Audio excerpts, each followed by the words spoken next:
Alors, principe de la spectroscopie. Avant de commencer ce principe de la spectroscopie, je voudrais parler de la lumière et des ondes électromagnétiques en général. Nous avons le schéma suivant. Dans ce schéma, nous voyons l'étendue des longueurs d'onde concernant les ondes électromagnétiques. Elles vont du Fermi, le Fermi qui fait 10 puissance moins 12 mètres, aux ondes radio qui font des kilomètres de longueur d'onde. Donc nous voyons les longueurs d'onde qui vont des rayons gamma, très petites longueurs d'onde, très forte énergie, nous allons les calculer, rayons X, les ultraviolets, perceptibles à notre regard, et puis vient le spectre visible. Le spectre de lumière, la lumière que l'on voit, nous, c'est la lumière blanche qui est décomposée suivant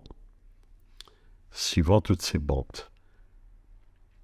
Et puis vient l'infrarouge, qui est de l'ordre de 10 puissance moins 5 mètres, et les ondes radio de 10 puissance 2 mètres à 10 puissance 3 mètres.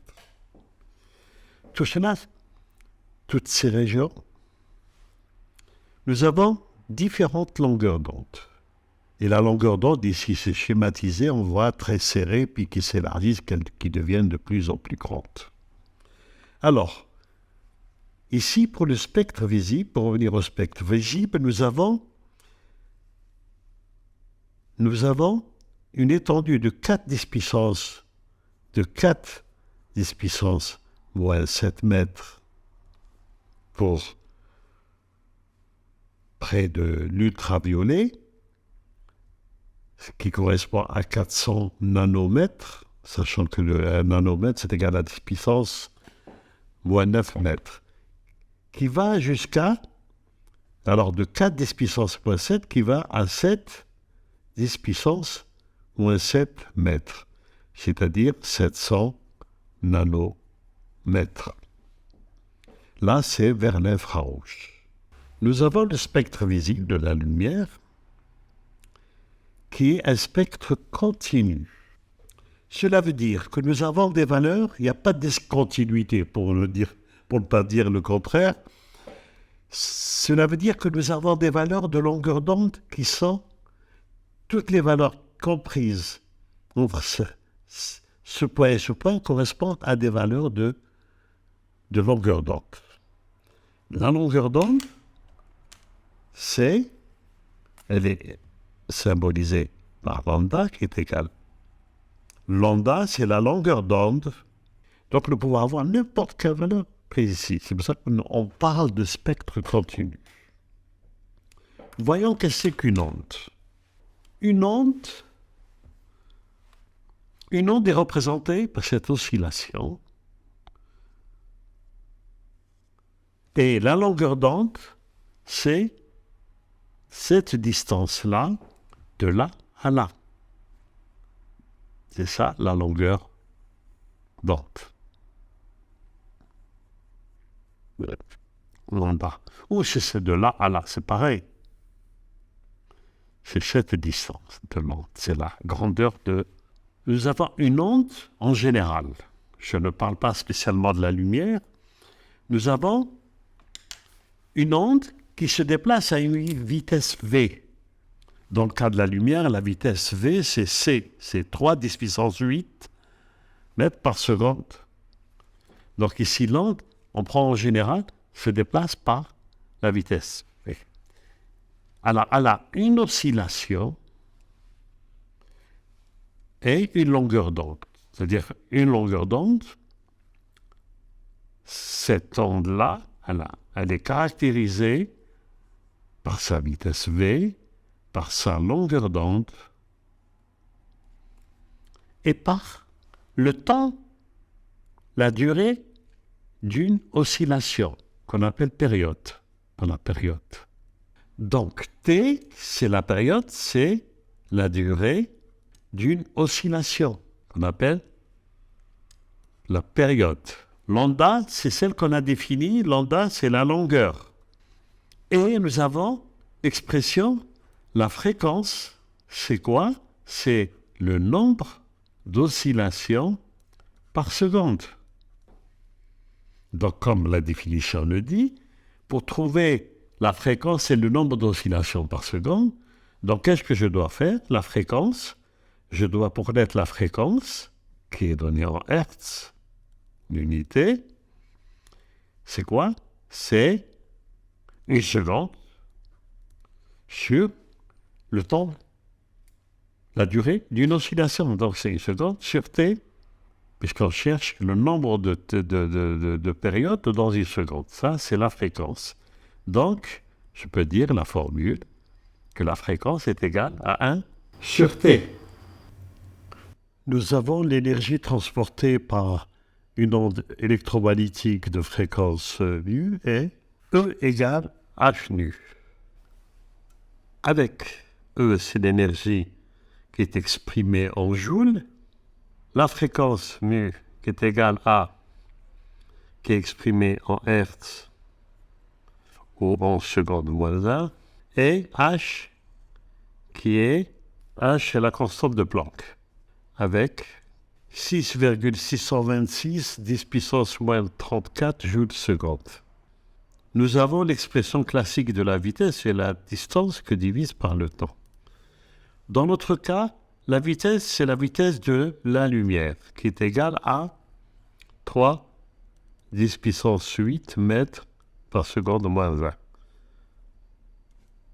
La vitesse de la lumière dans le vide. Donc on a dit V correspond à C, D c'est la longueur d'onde, c'est la distance parcourue par l'onde pendant un temps T qui est égal à la période. Donc j'aurai V qui est égal à C est égal à lambda sur la période T. D'où je peux écrire que C c'est égal à lambda sur T qui est égal à lambda nu qui est la fréquence, car nous avons 1 sur T qui est égal. D'où je peux écrire en général l'énergie en fonction de la fréquence ou en fonction de la longueur d'onde. Donc E égale H nu qui est égal à HC sur lambda. L'expression. Voyons l'état d'un atome de son état fondamental, c'est-à-dire son état stable. Nous avons le noyau autour duquel gravite un électron. Considérons que c'est un atome d'hydrogène. Alors, là, il est dans un état fondamental stable. Maintenant, s'il reçoit de l'énergie, l'électron pourra changer de couche, changer de couche, pour prendre plus d'énergie, il sera dans un état excité. Par exemple, par l'apport d'un photon. Par exemple, un photon dont l'énergie exacte correspond à l'intervalle d'énergie des différentes couches. Nous avons un exemple. Imaginez ce cas-là. Le photon, il vient, il excite l'électron qui va changer, qui va se déplacer dans cette couche-là. Donc, il va absorber le photon et il va venir sur cette couche avec une plus grande énergie.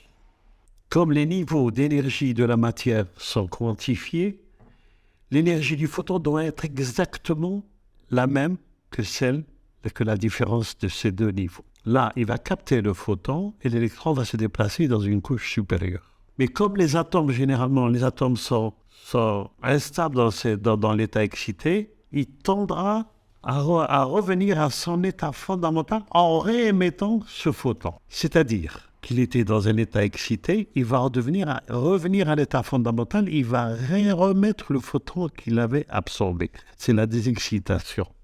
Parce qu'un atome tend toujours à rester dans son état stable.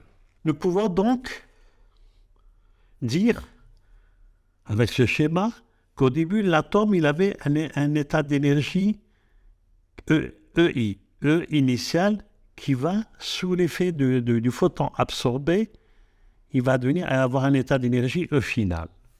Nous devons avoir cette différence d'énergie, c'est-à-dire delta E, qui serait égale à l'énergie finale moins l'énergie initiale, qui doit correspondre exactement à l'énergie du photon. On a vu précédemment que l'énergie du photon est égale à la constante de Planck multipliée par la fréquence. Cette relation doit être satisfaite.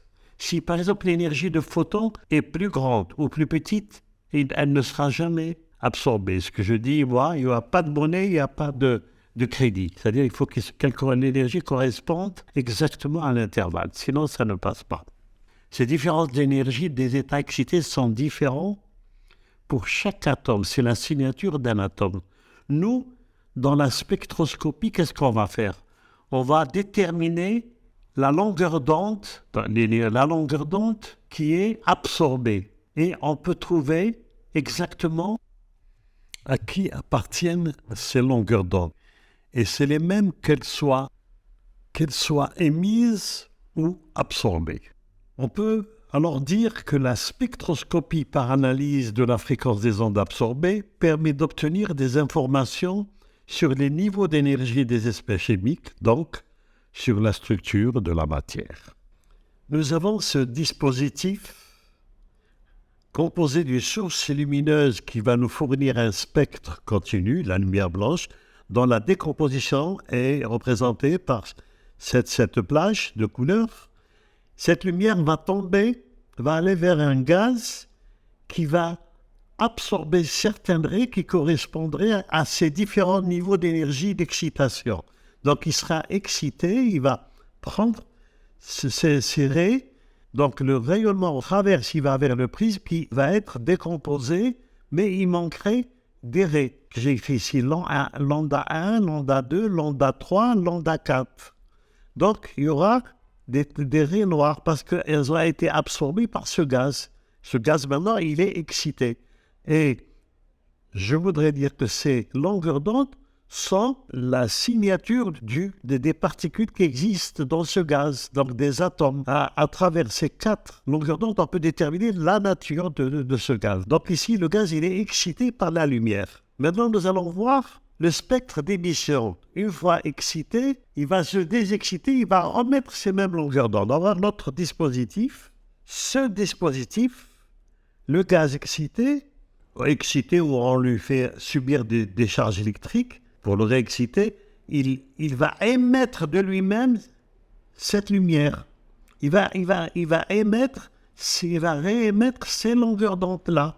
On les voit ici, dans ce spectre noir, on le voit, les bandes, elles sont là. Ça, alors c'est toujours lambda 1, lambda 2, lambda 3 et lambda 4. Cela correspond, ce sont les mêmes rays. Ça, ce sont les rays d'absorption, spectre d'absorption, et ça, ce sont les rays d'émission. Spectroscopie UV visible, identification d'espèces.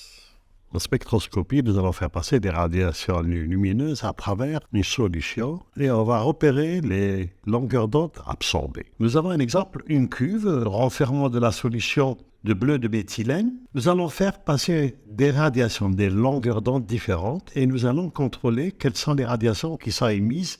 Et avec ça, on va tracer un graphe de l'absorbance en fonction de la longueur d'onde. L'absorbance est une grandeur sans unité. Elle mesure la capacité d'absorber des radiations d'une solution. Donc on fera passer des longueurs d'onde différentes et on verra quelles sont les longueurs d'onde qui seront absorbées. Le mot absorbant, ça veut dire absorber. Donc absorber complètement les longueurs d'onde, certaines longueurs d'onde.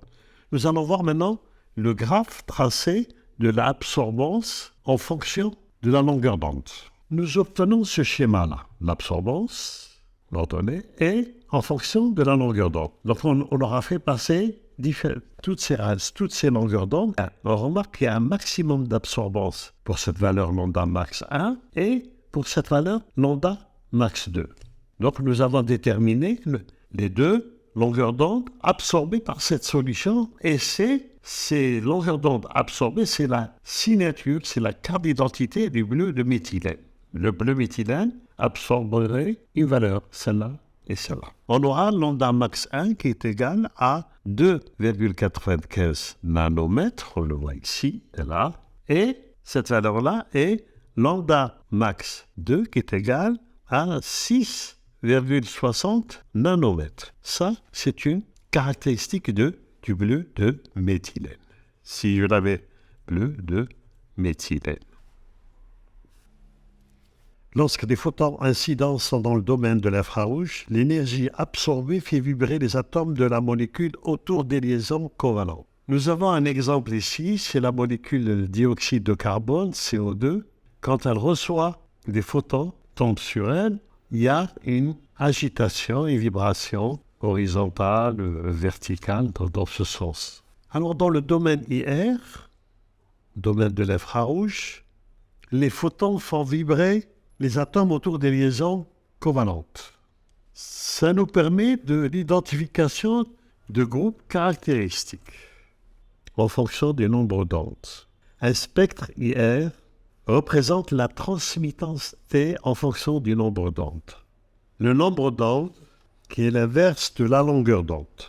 Les unités, la longueur d'onde en mètres ou en centimètres, le nombre d'ondes en mètre moins 1 ou au centimètre moins 1, cela dépend de l'unité prise par lambda.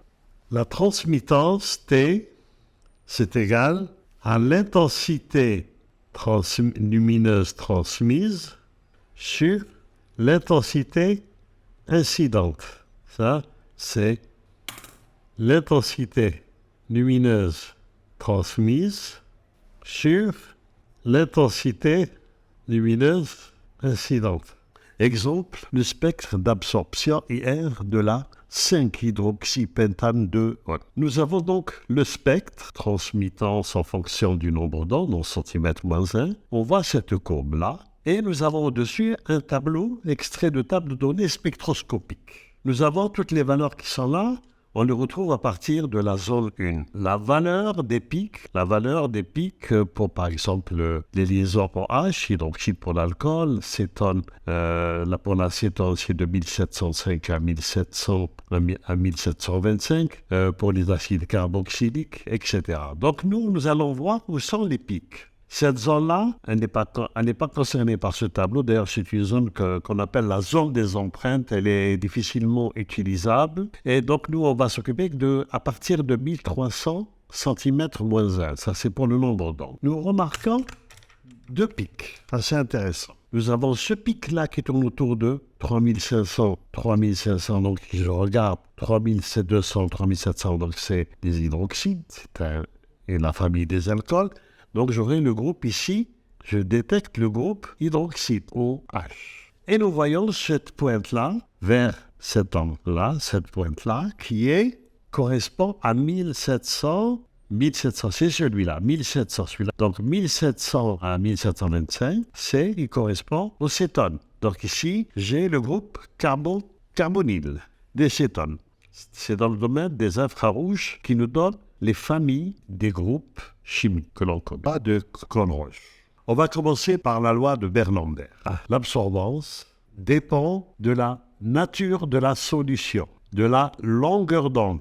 On peut se rappeler ce qu'on avait vu précédemment, c'est-à-dire cette figure-là. Vous voyez que l'absorbance dépendait de la longueur d'onde. Et on avait deux pics, ça c'est pour le bleu de méthylène. De l'épaisseur de la solution traversée par la lumière, de la température et de la concentration. La loi de Bernoulli, A égale KC, avec C, c'est la concentration en mol par litre. A, c'est l'absorbance, sans unité. Et K, c'est le coefficient de proportionnalité en litres mol moins 1. Pour établir des mesures de concentration en fonction de l'absorbance, on ferait mieux de se placer à un pic d'absorbance. C'est-à-dire, quand on revoit cette courbe-là, on voit qu'il serait plus judicieux d'utiliser la valeur de cette longueur d'onde, puis on va faire varier la concentration et on mesurera l'absorbance en fonction de la concentration. Donc, on va se mettre à un de ces pics, donc celui-là d'absorbance maximale.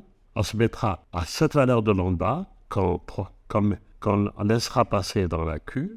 On choisira cette coupe et on fera varier la concentration pour étalonner premièrement et puis pour mesurer une solution inconnue. Donc, on aura à ce moment-là un graphe de ce genre, qui répond à la loi de Lambert A égale KC. Ça, c'est A, avec le lambda maximal qu'on a démontré tout à l'heure, avec ce lambda maximal. Donc, on a choisi une valeur et on a fait varier les concentrations. Donc, on a étalonné par rapport aux solutions connues. Et puis, on va mesurer la valeur de la solution à inconnue. On va mesurer son absorbance. Et grâce au graphe, on va retrouver la concentration de la solution inconnue. L'absorbance est une grandeur additive.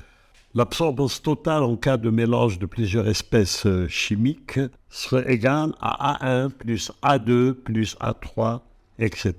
Où les cas sont les coefficients de proportionnalité qui dépendent de la nature de l'espèce chimique et c'est sa concentration. De plus, l'absorbance mesurée doit être suffisamment faible. Les concentrations doivent rester inférieures à 10 puissance moins 2 mol litre moins 1. Pour la validité de cette loi de Beer-Lambert. Loi de Colroche. Définissons d'abord qu'est-ce que c'est que la conductance. La conductance G d'une solution en Siemens, c'est l'inverse de la résistance. On écrit la relation G égale 1 sur R qui est égal à I sur U. Bon, le I sur U, on sait que la loi d'Ohm en électricité, c'est U égale RI. G en Siemens, résistance en Ohm, U la tension en volts, I l'intensité de courant en ampères. La conductance G dépend de la température, de la nature et de la concentration de la solution, de la géométrie de la cellule de mesure. Alors pour s'affranchir un peu de cette géométrie, tout ça, des dimensions de la cellule, on peut utiliser ce qu'on appelle la conductivité sigma. La conductivité dont on voit le schéma de la cellule de mesure, nous avons un circuit électrique, tension, le générateur, un ampérage, électricité, nous avons les plaques de surface S qui plongent dans la solution, écartées d'une longueur L. Donc tous ces paramètres sont là. Voilà. Donc, la conductivité est exprimée en Siemens M mètre moins 1. La surface des plaques, cette surface-là, la surface des électrodes en mètres carrés.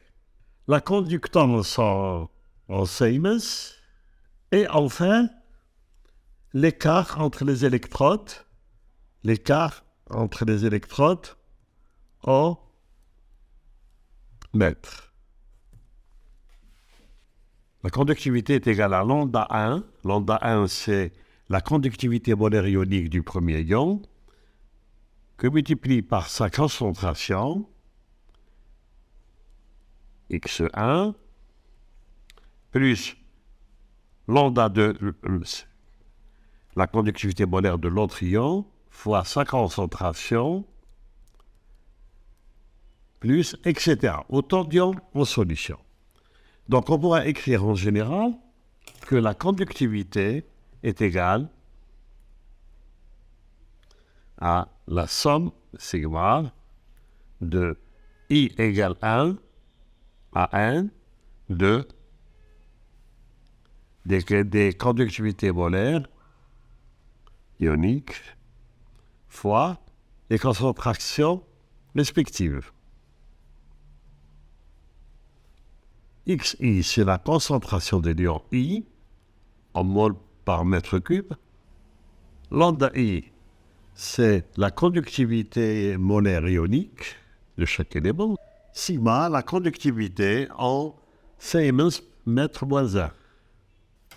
Alors, les lois qu'on a vues, que ce soit de Beer-Lambert ou la loi de Colroche, elles sont valables que pour des concentrations inférieures à 10/2 mol par litre.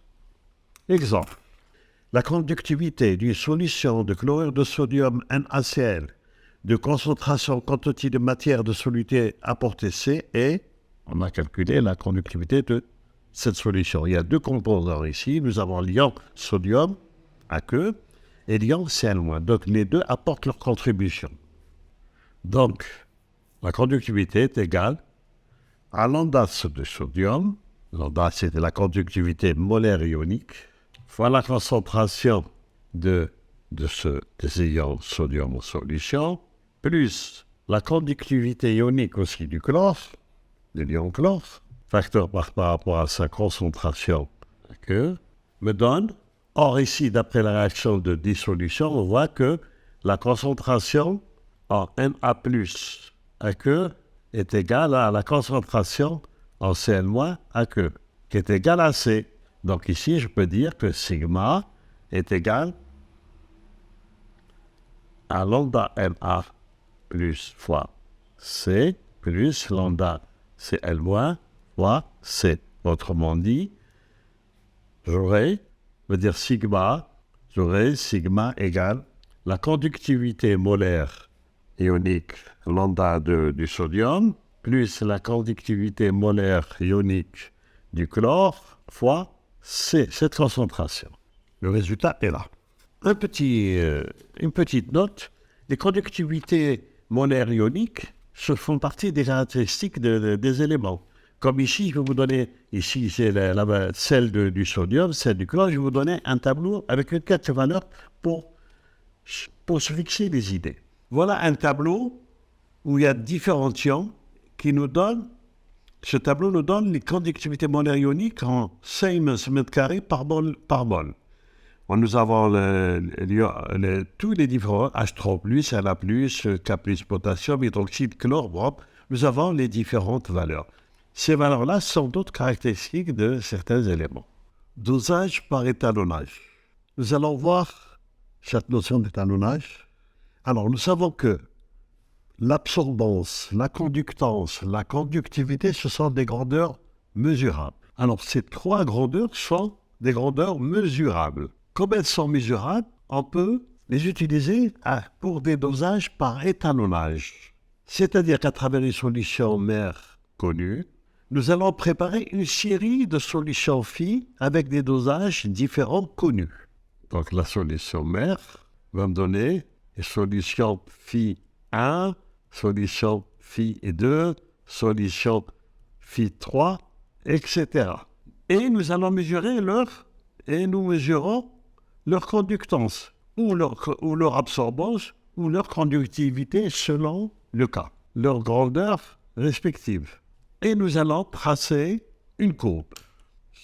Nous allons tracer une courbe à travers ces coupes de valeurs. Donc j'aurai la source phi 1, j'aurai une grandeur 1, la source phi 2, j'aurai une grandeur 2, etc. Et j'aurai une courbe, ici j'ai pris le problème de la conductance. J'aurai une courbe de ce genre. Donc j'aurai tracé une fonction A en fonction de la concentration, ça c'est l'absorption, G c'est la conductance, c'est en fonction toujours de la concentration, ou la conductivité, sigma, en fonction de la concentration. Après, quand j'aurai une solution inconnue, il est aisé de se retrouver. Vous voyez ici par exemple une valeur, bon j'ai la courbe tracée avec les solutions connues, la solution qu'on a dilué, on connaît leur conductance dans ce cas-là, on connaît leur concentration, on a tracé notre courbe, elles suivent des lois de Bernoulli ou de Kirchhoff, ou d'ailleurs elles sont des droites qui passent par l'origine. Et pour une solution inconnue qui reste dans le cadre de la dilution inférieure à 10 fois 2, je n'ai qu'à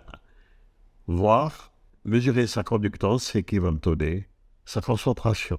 C'est une courbe d'étalonnage.